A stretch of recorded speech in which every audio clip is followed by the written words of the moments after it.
Well, we were greeted with some breaking news this Monday, and it was some pretty good breaking news for Husker fans alike. And it was pretty unexpected. You had Dana Holgorsen being hired onto the staff recently. And as of today, Matt Rule has stated he will be taking over the play calling duties. Marcus Satterfield will be relegated to the tight ends and probably will still have a say in the offensive scheme game plan to an extent, but it's going to be Holgorsen on the sideline calling the plays, which sets us up for a matchup against USC where they are starting a new quarterback and Nebraska is starting a new offensive coordinator. So this game has taken on a completely different look, and there's a reason for excitement from Nebraska fans. Excitement just because we're going to see something different. And today, I kind of wanted to give you a little bit more of an in-depth look of what difference we can expect when it comes to Holgorsen versus Satterfield. And I did a video about this clipped from my live stream last week, but I wanted to kind of dive into it a little bit more, just kind of get into some of the thoughts and stuff about people talking about the percentages of runs that he does.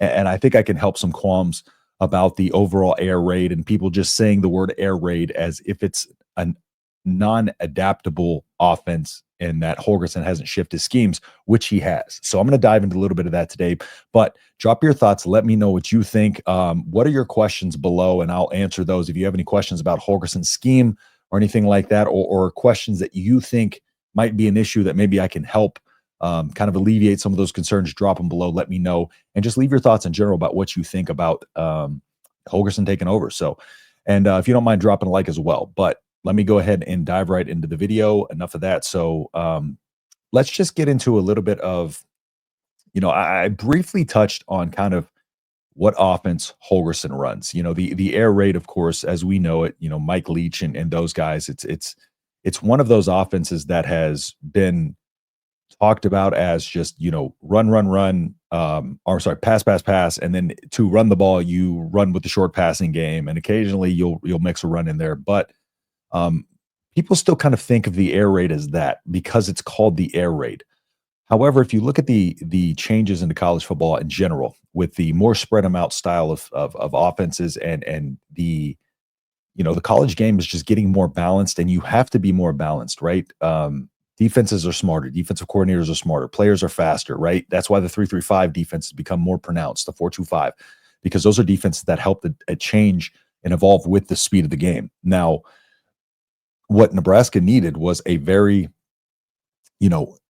a different dynamic change in how they are running their offense, specifically the passing game. And I know the running game has struggled as well, but there are going to be elements of this that are going to help the running game in terms of, in general, just even as so much as how he runs his offensive line splits. Okay. And let me go ahead and dive into it. Just so talking about the air raid and adapting, the air raid. It's just one of those offenses that is designed to keep the defenders off balance, and especially the way Holgorsen likes to run his, right? Those short throws, like I said, they act like runs, control the tempo, and they help you methodically move the ball down the field. Now, over time, he has implemented a lot more of your traditional, RPOs, your traditional runs, run action passes, and out of multiple formations. And because he had to, it's simple as that, the offense would have become way too predictable.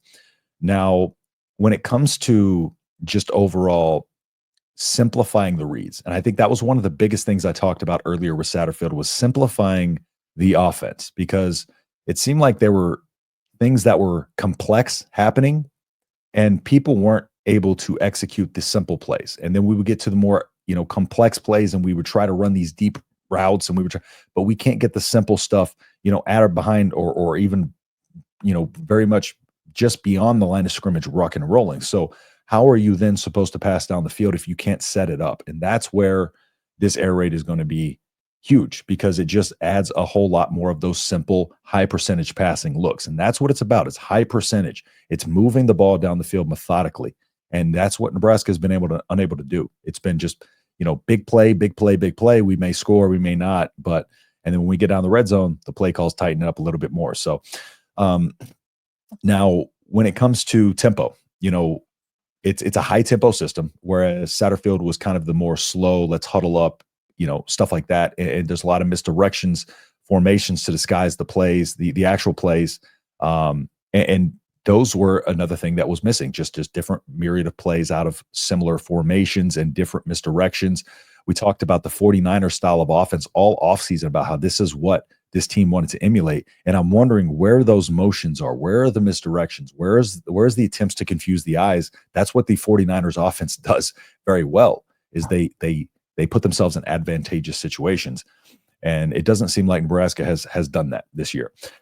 Now, when it comes to, the aggressive passing foundation, one of the things that I'm talking about, and when it comes to kind of combining it with Marcus Satterfield's system, and to establish a successful run game in the Big Ten on top of it, there has to be kind of a balance of, your spread passing concepts, but then you incorporate, those RPOs and those out routes, those quick hitting routes to kind of open up it and keep at least the second level on their heels and kind of spread them out. But also the widening out of the formations. You spread your formations out wider, you get your splits out wider, you really spread that field out, and it keeps everybody out of that box. And that occasionally will open up that middle run game. And so when it comes to that, establishing the run, keeping the defense on their toes is what the name of the game is going to be about, right? And with the quick reads and the high percentage plays, we can kind of counteract some of the lack of talent, if you will, at certain areas. This is a system that will help kind of mitigate that by trying to get guys in space and get guys open, and be able to let them operate and do what they do well. And I think that's another thing that's been lacking, is being able to let these playmakers, these speed guys operate. And, in a league where a lot of defenses like to crowd the box to stop the run, taking advantage of space over the middle is going to be pertinent. And then also being able to get quick hitters to the outside, kind of like Illinois did with us. They were methodically marching out with, out routes, hitches, things like that, but they were getting down the field and they were putting it in the end zone. So now, coming down to what I think it might, look like, and merging them all together is, with the RPOs and establishing kind of the run while, being able to effectively run the play action. And I think that's another aspect of this, is being able to set the play action up, because we do run play action. I think if I checked, it was 20% of the time. I can't quite remember off the top of my head, but oftentimes it's not set up. And this, again, even off of the play action, will have the ability to set up quick reads, which will also open up rushing lanes, and it'll fit perfectly, like I said, against the stacked boxes, the crowded boxes, and the power running concepts. Then you can use your traditional physical run game to be able to attack those boxes when the defense is a little bit more spread out, and you leave yourself open to a lot more opportunities. Now, with the wide splits of the offensive line that Holgorsen likes to use on occasion, which I'll get into in a second, that does lend towards, some of our quick backs being able to slice and dice their way through and find openings and find space. Now, when talking about the short passing game as an extension of the run, that will probably continue, high percentage pass plays, mixed in with traditional run plays, but not just specifically the run. And that's kind of what college football is becoming nowadays anyways. So, quick outs and slants, cause you to be able to move the ball forward, maintain possession, mimic a power run game, and then be able to set up the deep pass like they want to. But they really need to clean up also the screens and kind of the blocking. And I think that's another thing that Holgorsen does well, is really when it comes to, setting up his offense. He runs plays against, defenses that are run a screen against zone defense, right? That's kind of what you want to do. And it puts them in an advantageous situation, and then everybody's kind of doing their job. So there's an execution detail there that he's very focused on, because that's the only way his offense operates, is through execution. That's the only way his offense will be able to operate it the way it does, because there's so many nuances to the splits and things like that. So now we're going to want to still kind of establish that physicality, of course, and with the versatile personnel. And so, we're still going to want to use our tight ends. We're still going to want to kind of use a fullback and add that, H back, and use those guys to kind of sneak out there into those roles, because those are still something that that he does like to use chip with your tight end and get him out there in a flat route and stuff like that, but it generally wants to push the ball down the field a little bit. Um, and the outcome here could potentially be a balanced hybrid offense. And if you could create an offense that kind of blends your Big Ten level of physicality with like more modern, spread them out concepts that can allow Nebraska to occasionally be able to cause explosive plays, but also cause Nebraska to be able to slow things down and control the clock. Even if the run game is not going, your short passing is still there, moving the ball, moving the change, and keeping the clock moving, right? You blend these styles, you get a kind of a multi-dimensional attack that's less predictable. And right now, what Nebraska has been is extremely, extremely predictable. And, other staffs are making adjustments to Nebraska's offense, and Nebraska's offense just isn't making those adjustments back. It's a lot of the same things and repeat concepts over and over. I see it all over the film. And it's not hard to game plan for Nebraska's offense as it sits right now. So, the balance offense and just giving them a new kind of identity, actually an identity in general, because an identity is something this offense have lacked before. Now, when I'm talking about the splits of the offensive linemen, now this is something that I wanted to point out because, it presents some, opportunities and advantages, but also there are some downsides to it. But that's what coaching is, right? You're not going to have if this worked perfectly, everybody would do it, right? So when it comes to increasing the splits and kind of spreading them out, kind of like I talked about earlier with the wide splits, it kind of, you force the D line to kind of spread out a little bit more across the field, and that can open up, just more natural gaps in your run game. And the spacing is also a benefit to the passing game because it just creates those bigger windows, those wider throwing lanes. And we've seen, Dylan Rail has like a split second to throw some of these tight window throws in there before it closes. And this will give an opportunity to have a little bit more space to operate in those windows if they can effectively spread them out. This is if, of course, the game plan goes as expected. Now, it's talked about simplifying the quarterback's read. With the D-line spread out, it also helps the quarterback to kind of identify blitzers and those type of things, and it gives them, like I said, more space to operate in the middle of the field. And then linebackers and safety, they just have to cover more ground. And you never want to see a defender covering grass, so they're always going to be trying to get to somewhere where they can make a play. And if you can spread them out and bring something over the back of them, which you see a lot in Holgorsen's film, then it's going to help with the pre-snap reads, especially creating run lanes. The run game, of course, like I said, direct running lanes, inside zone, draw plays, those type of deals. It gives them clear pass to the second level if the line can do their job. Now, there is a component here to the line that's going to be important. And then with the D-line spaced out, the stunts and the twists and all that, it leads to a little bit more of a one-on-one. It leads to more one-on-ones on the offensive side of the ball. But you're going to need very agile, athletic blockers with good, quick feet, with a really good base. And, they can just kind of really limit the complex pass rush schemes, because that's what you're going to have to do with these wide splits, because the interior becomes a little bit harder or a little bit more open for pass rushers to get through as well.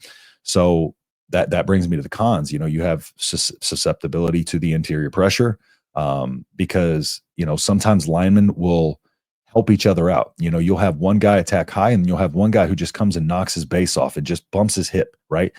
And those things are a little bit harder to do, because if you have to take 2 steps over, if you're doing a bump and trying to get to the second level like a duo, and you have to take an extra step over before you can get to that second level, that extra timing can be big and could cause you to not hit that block at the second level. So that is one important thing. And then blitzing linebackers, of course, can identify gaps quicker, so the pressure can come up the middle a lot easier. So trying to keep them from disrupting the quarterback's timing. That's why it's going to be a good balance of this, and probably not, always going to have the wide splits, but occasionally mixing them in, especially on the edges, to get those guys a little bit more spread out on the edges. In the Big Ten, there tends to be powerful, physical linemen. It can help against, stronger defensive fronts, but it can also be a little bit of if you don't have the right personnel, it could be a detriment in that same situation. And, the offensive linemen are just a little bit more isolated, which means their flaws are going to stand out a lot more. So you can't lose your one-on-ones. That's one of the things. So they might have to do something where they kind of do a hybrid where they tighten it up right now until we get the line just kind of fully set on these schemes. But you did see concepts of some wider splits with Marcus Satterfield too as well. And sometimes run blocking can be a little bit more difficult. Like I said, just being able to support your next offensive lineman, support the second level and downhill running situations. And like I said, the defender shooting the gap. So it's just, the risk is just adapting to the more physical defenses and kind of really kind of training this offensive line to be able to understand where they need to be, and they just need to be reacting instinctively and not thinking. So, like I said, I just think he could do a good job of like incorporating the wide split situationally, varying them kind of off of down and distance, using them, in an area of the field where maybe you have the defense backed off a little bit, right? You got them on your heels a little bit, and you can maximize those wide splits and get those RPOs or screens and kind of neutralize the pass rush. And that's what Illinois did very well. Indiana did very well as we were on our heels. So it neutralized our pass rush because they spread our defense out. Simple as that. And so, yeah, it can open up the field and more enhance opportunities, but you got to be strategic with it to keep from them exploiting our weaknesses. And I will say, kind of what I was talking about earlier, Dana Holgorsen's entire system with the air raid, it's evolved over time. You go back to 2007 at Texas Tech, he averaged 470.3 passing yards per game, which was first nationally, and the rushing was 59.3 yards per game, which was 120th. But you fast forward to even as late as 2016, and his offense was ranked 25th in the nation in rushing yards per game at West Virginia, 228.2 yards per game, right? So it's a very balanced offense, more so than people really think. And he's going to take what the defense gives, right? If your defense is given the run, he's going to take the run. So, but like I said, this just gives an offensive identity because right now Satterfield's offenses they haven't been able to gain consistent yardage, move the chains, kind of due to the conservative play calling and reliance on just traditional run heavy schemes with no balance. And when you're going against Big Ten teams with really athletic linebackers and cornerbacks and physical D lines, you're going to have to be balanced because there's no creativity there, and they're going to key up on it easily. These guys are playmakers at this level, especially in the Big Ten Conference. So Holgorsen can bring some dynamicism, some adaptability to that. He's a little bit more of an aggressive and kind of innovative, if you will, approach. And it'll open up the playbook a lot and make the defense have to think a lot more, and makes it harder for them to key on one specific aspect of the offense and what's going to really keep them on their heels, like I said. So, and bringing him in now, one of the things that, bringing him in season versus waiting to the off season, you do get that the opportunity for him to even come on and you can see what the players think, right? As opposed to an off-season move, you bring him in with 3 weeks left to go in the season and you see what the offense, the players kind of think and how they adapt to the new style, and how they can build in their approaches towards the final, stretch of the season. And it gives Nebraska kind of a fighting chance to really fine-tune the system in each game going forward. So that way, they kind of have this almost, renewed confidence going into the offseason, or we can have a general confidence of this offense coming into the offseason and just, trying to get Nebraska bowl eligible. I think right now, this is a clear message from Matt Rule of accountability, right? It sends a strong message that this is leadership, right? By making the change now, we're signaling that we're going to hold people accountable, not just to players, not just to the staff too, but to the fan base. He's not content with mediocrity. He's ready to make difficult decisions when necessary. Something we haven't had in the past, and it's a new standard, right? We have high expectations. We've had high expectations this season, and a change like this just changes the standard going forward, that we are going to be a team that succeeds. We're going to be a team that executes. We're going to be a team that does the little things well. And if we, there's no more, we're going to give you time, right? Time was last year and a half. There's been zero progress. So it's not even, Matt Rule is not one to do this in the midseason, but this is a clear message that he's sending right now. You have to do your job on this staff, or else, his career is in the hands of these guys as well. So I really like this move. I really like him putting his foot down and being able to make this decision. And it just kind of represents practical and, kind of a symbolic shift. He's committed to the immediate improvement and winning now, and not just future development, right? Not just being a developmental program. So it indicates that his vision for Nebraska is to really make a push for bowl eligibility beyond, rather than kind of deferring our future ambitions to later and just saying like, hey, it's year 2, we're not in year 3 yet, so we'll win in year 3. I really like the clear message that this is sending as well. And I was going to add in some film, but I'm gonna bring that a little bit of film tomorrow to the live stream at 6 p.m. Central. So if y'all want to come check that out, I'll be having some film, but I want to do a little bit more of an in-depth breakdown of the film when it comes to his schemes. I have 2022 film from Houston. And actually, let me just show you just a little bit of that here. And I'll bring just a little bit of it. And I just want to show you this one drive here so I can give you an idea of what I'm talking about when it comes to these passing concepts. So let me go ahead and just pull this up for you here. And let me let this run. All right. So we got this first drive here of this game versus South Florida for Houston. And I'm just going to let some of this run, and then I'll kind of break down what I see. Okay, so first things first here, you're going to see kind of a motion, like to talk about before. This is the first play of the game. You're going to see a motion come across, right? He's going to run a little wheel route. Nebraska runs a ton of wheel routes as well.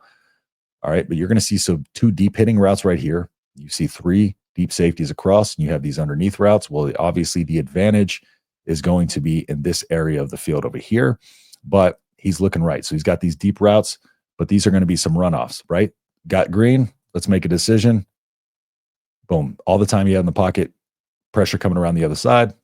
He's able to make a clear breakaway there. Now let's fast forward into this next play here. And what you're going to see here is just an outside run. It's going to be a little sweep. Or sorry, outside pass. Sweep from the wide receiver, just coming across, just a little outside pass. You see the blocking, you see the space. He was able to make 2 cuts, get upfield for about, what was that, 15 yards? Okay, and then you see right here, right? You see kind of some of the splits right here. You got a wide split right here. You got some more in tight splits here, wider, but these interiors are still a little bit wider than you see with Nebraska's interior offensive linemen. So let that run a little bit. Let me just go back to this next play here. All right. So this one here, let's let this run. So you see you got 2 wide receivers here spread out to the bottom side of your screen. You have the running back to the left, the QB. Okay, just a little handoff there inside, just 1 cut, and you see how spread out that is, right? See how much open room was there? We're going to watch that from the back angle here. Okay, so you kind of see where the splits are at, right?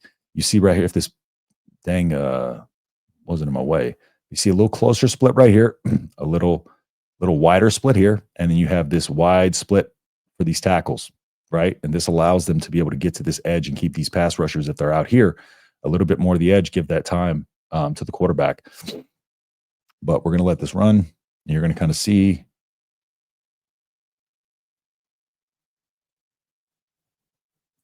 All right. So you see right here, there's a 2 gap that he's looking at. He's looking at this gap, and he's looking at this gap.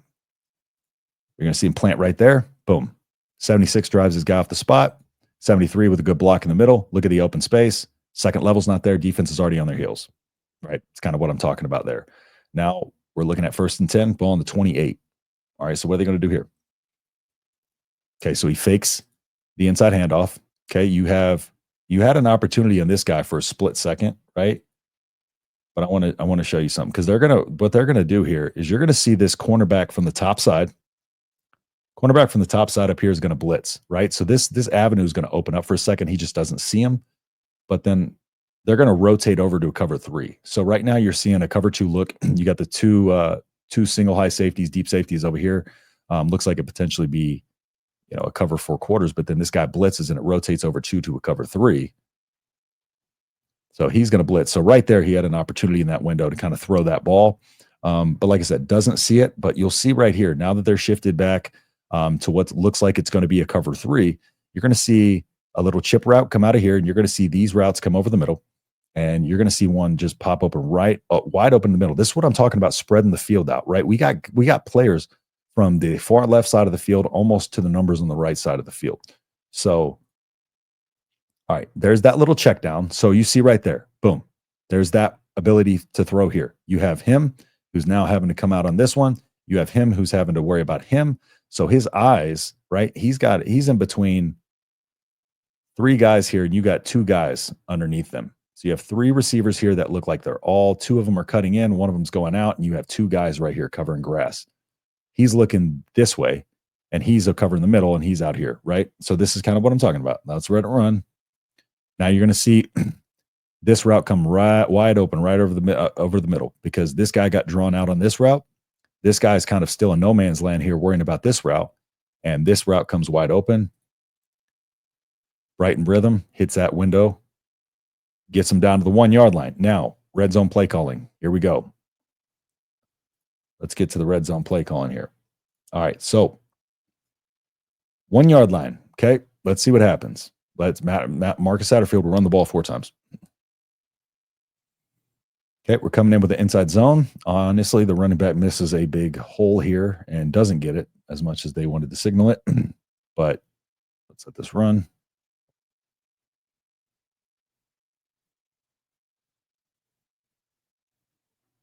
Okay. Now, right here. That's where he should have went, but he's going to run right here. Bloop. All right, doesn't get it. But here's what we do on second down, right? The run didn't get it the first time. Do we need to run the ball right up the middle again? Okay, you got receiver up to the top side of your screen. Run back in the backfield. Oh, handoff. Doesn't get it. Okay.